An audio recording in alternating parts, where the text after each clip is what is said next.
Ella Wheeler Wilcox wrote, "'Tis the set of the sails and not the gales which tells us the way to go." 'Tis the set of the sails and not the gales which tells us the way to go. In the context of the impact of Hurricanes Irma and Maria, it is the set of our policies that shapes our economic recovery. I shall therefore, in the next few minutes, to set the stage for this symposium, share my thoughts with you on the topic, shaping sustainable economic recovery through resiliency strategies. Ladies and gentlemen,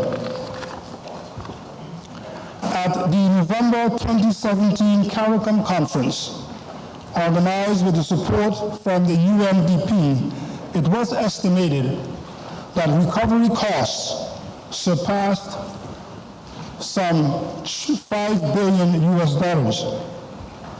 In some countries, the impact is estimated at 3.5 times GDP. At the conference, CARICOM Secretary General Erwin Larocque stated, and I quote, "The magnitude of the reconstruction will require significant levels of financing which we are unable to generate on our own." Unquote.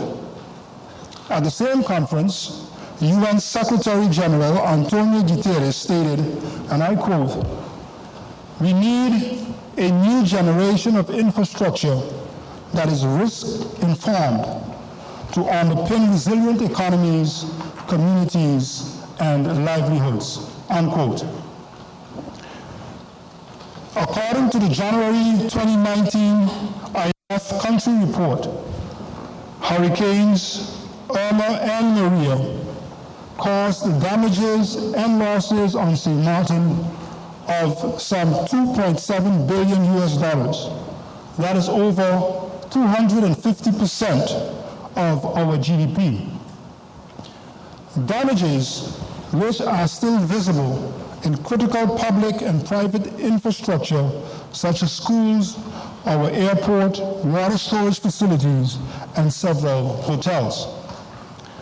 The devastation led to a decline in the number of stayover tourists and cruise tourists from 2.2 million in 2016 to about 1.8 million in 2018.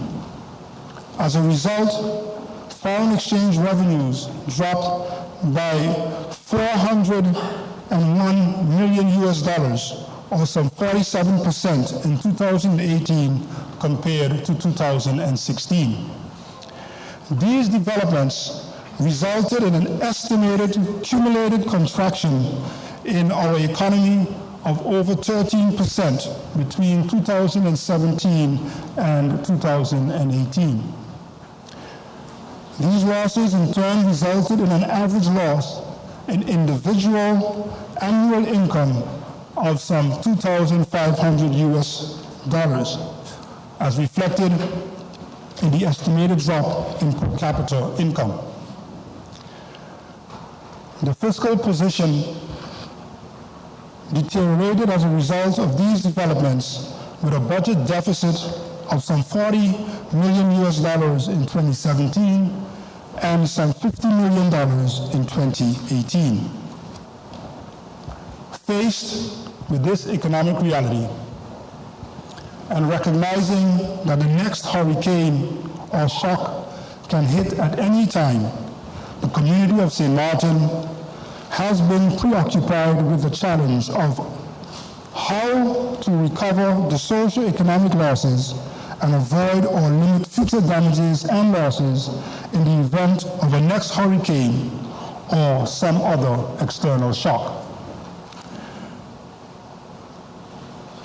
Placed in a broader historical analytic perspective, it is noteworthy that this challenge is the result of the vulnerability of our socio-economic development to external shocks, over which we have absolutely no control.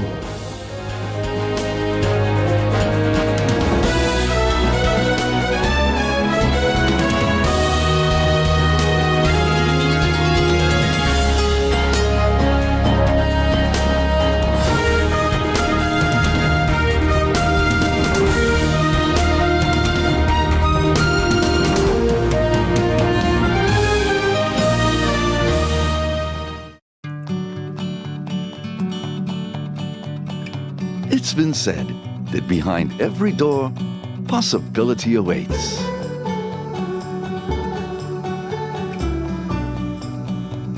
How much possibility depends on which door you open first. Every day, we help our customers discover the possibilities in their lives. It all starts with a conversation. Scotiabank. Discover what's possible. GEBE has been faithfully serving the communities of St. Martin, powering your home and our economy. Come rain or shine, our qualified team of professionals are working hard 24 hours a day to provide you and your family with safe, reliable electricity and water. We use the latest technologies and test our products daily to maintain the highest international standards. Our friendly staff is always there to assist you, whether in person, over the phone, or online. We are committed to constantly improving our products and services, making them more efficient, effective, and environmentally friendly to serve you better today and our next generation of clients tomorrow. GEBE, powering a brighter future. Our friend Megawati is here with tips to save you energy.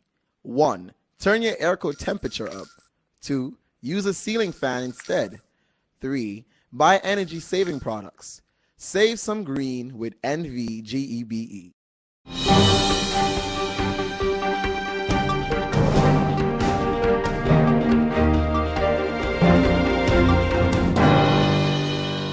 The reason that we do this, ladies and gentlemen, and boys and girls who are here, is because we believe that we have to do something in the community, especially when it comes to what's happening with our youth on St. Martin. The different things that our youth are experiencing, we have to do positive things that's gonna influence a positive influence, leave them be a good role model in the community. Change of board activity for the Leo Club. Leo, leadership, experience, opportunity. And at that, I felt really good to be there that evening because we saw students when I joined the club who were very small and tiny, and they grew up in the club. They grew up in the organization. They were president, secretary, and all of that. We even saw one of our own Lion members' son, who's now the president of the Leo Club, the incoming president. And he was able to share that the first time his father took him on a Christmas, because we have a Christmas program that we do where we go out and we share food with the unfortunate on Christmas Day. And he said he didn't want to go because he wanted to be home playing with his toys, his games, and everything. But he went with his father, and he enjoyed, going out there and seeing it. Over the years in the club, doing the different activities, it has made him change and realize that he really has to be able out there to help, So that's why we are really putting a plug in there for our youngsters to join the Leo Club, because it helps you grow. Not only with growing and doing nice things, but you feel like you're part of the community out there. You learn responsibility, you learn how to look out for others, and it also helps you to look out for yourself. Was invited to be here to be with the students as they receive a Student of Excellence Award from the Lions Club.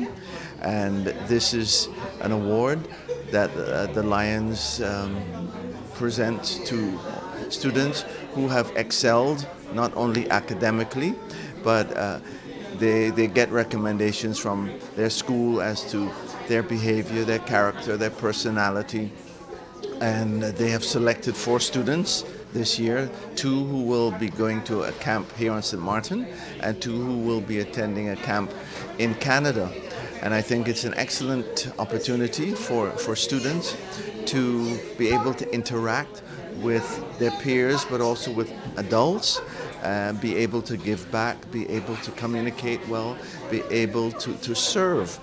Because that is also one of the characteristics or important principles of the Lions Club, to serve the community.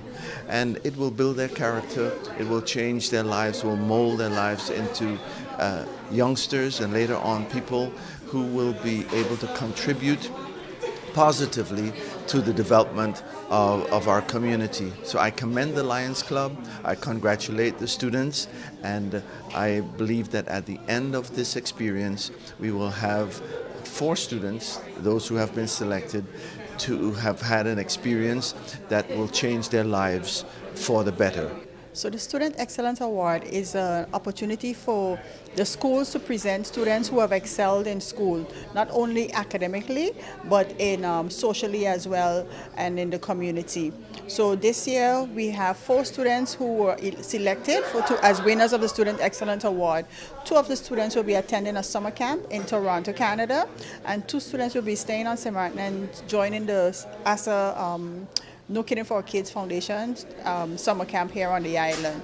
So we are, as a St. Martin Lions Club, very proud to be able to have this program every year. Unfortunately, last year, because of IDMA, we were not able to send any students last summer, but we're happy to be able to do it again this summer. And we look forward to the assistance of the community. If we get more funds through the community efforts, we will be able to hopefully send more students away to these summer camps in the years to come. Those that will going to Canada, what exactly are they going to be doing? They're going to go to a specific summer camp, and at that summer camp they'll do adventurous stuff, they'll learn new things, they'll be doing rope climbing, team building activities, visiting different areas, sightseeing in Canada and whatnot.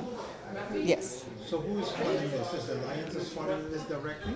Yes, through the our efforts, our fundraising efforts, like our bingo, the car raffles, and donations from the community and from businesses, we are able to fund projects like this. This year we focus mainly on our youths. So every activity, all the funds that was raised during our fundraising efforts this Lionistic year were used specifically geared towards our youth programs, such as this one, where we've also done a lot of donations to the the MPC school for the mathathon at the math Olympiad, and they also had another program. We also did that. We also made a significant contribution to the St. Martin Academy to help them rebuild some of the classrooms, because St. Martin Academy is the only high school right now that has double shifts because they are still not able to use the facilities at the St. Martin Academy academic section. So we were able, again, through funding from Scotiabank, was very generous this year with the St. Martin Lions Club, and we were able to make a significant contribution to the St. Martin Academy. So it's through partnership with the community, with people who purchase our raffle tickets or purchase our bingo, or through companies who make contributions to the St. Martin Lions Club, that we are able to do these great events on the island.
Hey ma, how you doing? You busy?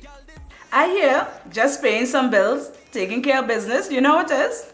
I know, you're doing your online banking. I don't have to stand in those long lines to pay bills. I can transfer when I want. I can check my account wherever. It's like the bank open 24/7. I even here checking the statement right now as we're talking. How's Miami? Well, that's why I'm calling. I'm finishing up a few songs now, but I'm afraid that studio time might be more than I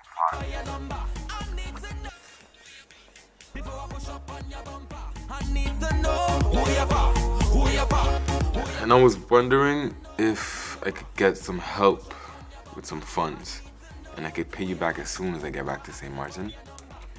Let me check my account. How much you need? I think 500 should be enough. I can transfer it to you while online. Direct from me to you. No problem. Great. Thank you so much, Ma. I'll get online with Viv now. Alright, darling. You know who you're for? I need to know who you're for. Contact WIB today for your complete personal online banking experience. Available for all mobile devices, the Wynwood Islands Bank, now your online banking partner in progress. Who you're for?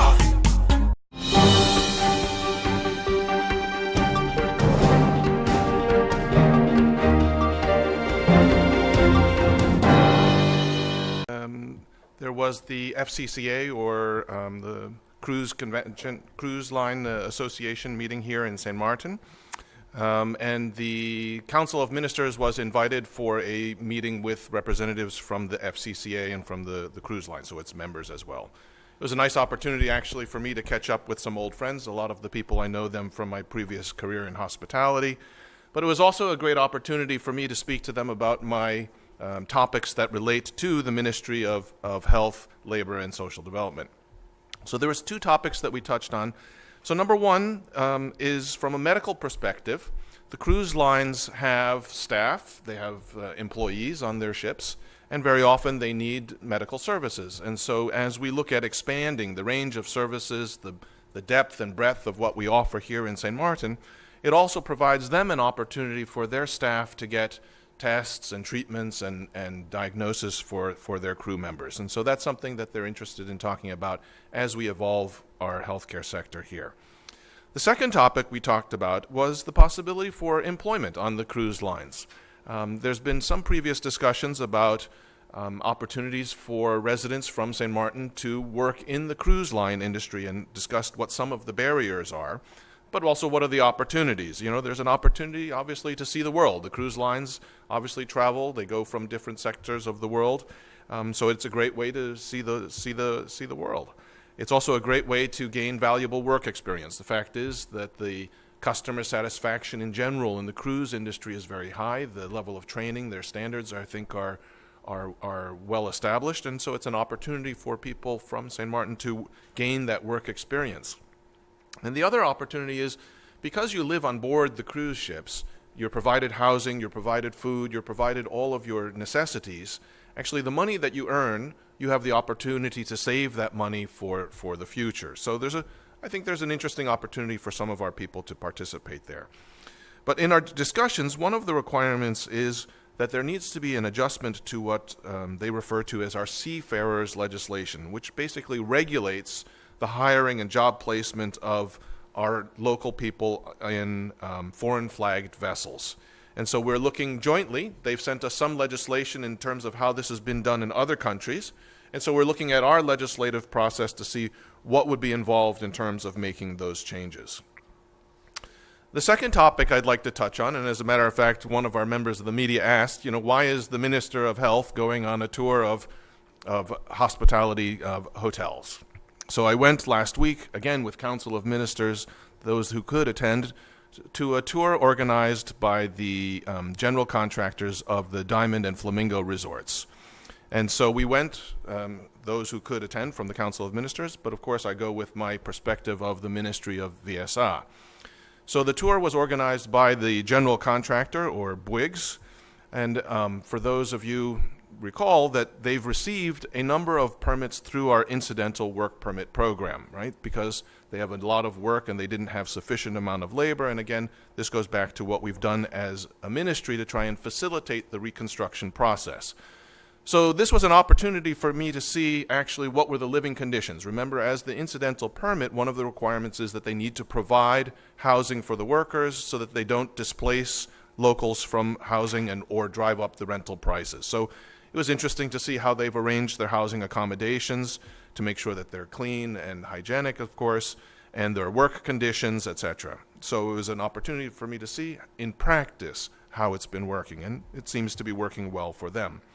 It was also an opportunity to meet some of the NEPA graduates. As you know, we've had some graduates who've come out of the construction skills training program, and a number of them were picked up and hired by Bouygues, the company doing the work for the Diamond and Flamingo resorts.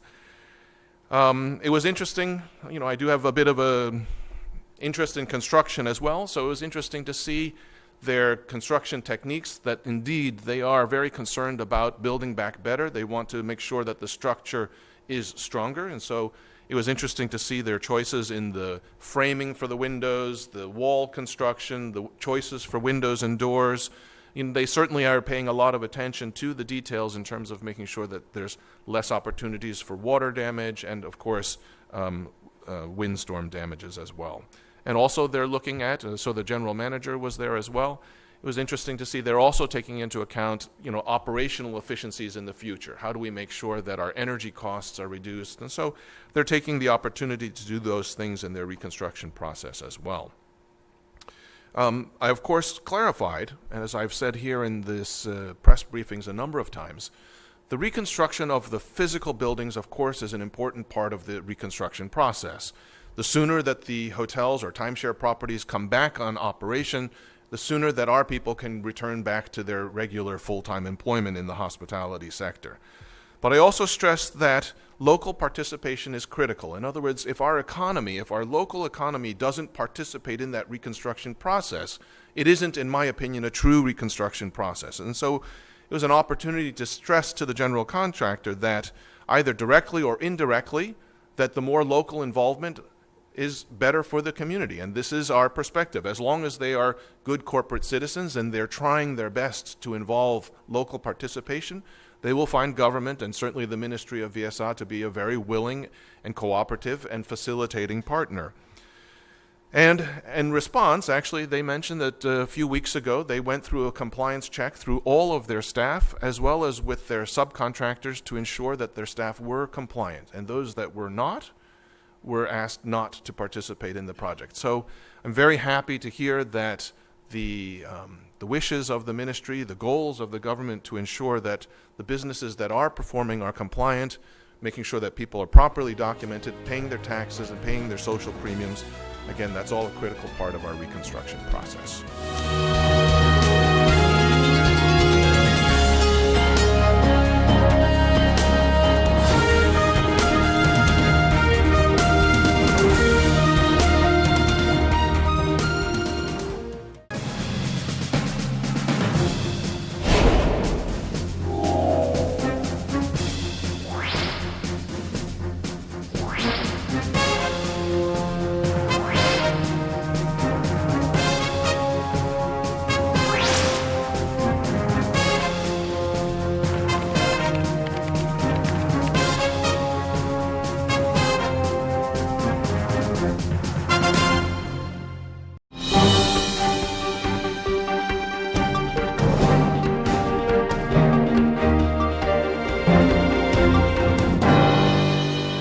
Was addressing the gathering at the close, you mentioned that some items have been identified to be on the Memory of the World UNESCO program. Can you elaborate a bit more on that? During the particular session, there was a group that focused on a particular newspaper, the Mirror, the Morning Mirror newspaper, which was one of those newspapers way back in St. Martin that also documented what was happening within the community on a daily basis and therefore on the weekly basis. And the group actually got to review these newspapers from way back and to examine the content of it. And one particular group will be moving forward for filling out denominations. So that was one. The second one was information or records concerning the Treaty of Concordia. the Partition Treaty. So they felt that that is also a very important aspect of our documentary heritage, that even though we cannot physically locate the Treaty of Concordia, they felt that the documents, the information, the books, etc., that alludes that to its existence is very important and significant to St. Martin. So therefore, all the different documents relating to that, they felt that a nomination is necessary. And hopefully one of these days, by doing so, that Treaty of Concordia, the original document, can actually be found.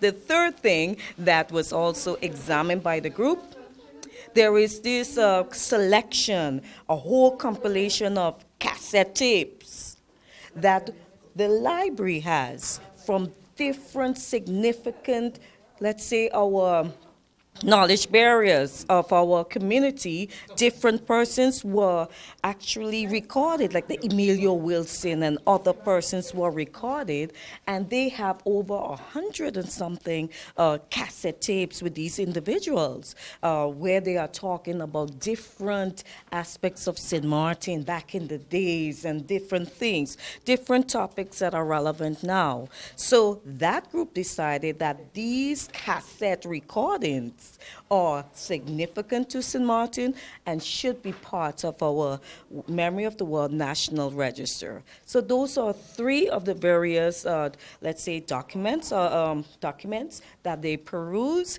and they will be working on the nomination. And there were many others. I'll give you an example. Some other possible nominations that was discussed was the thesis of Ms. Clara Reyes on the recording of the Panam dance. That was also one of the things that were mentioned as a possible nomination.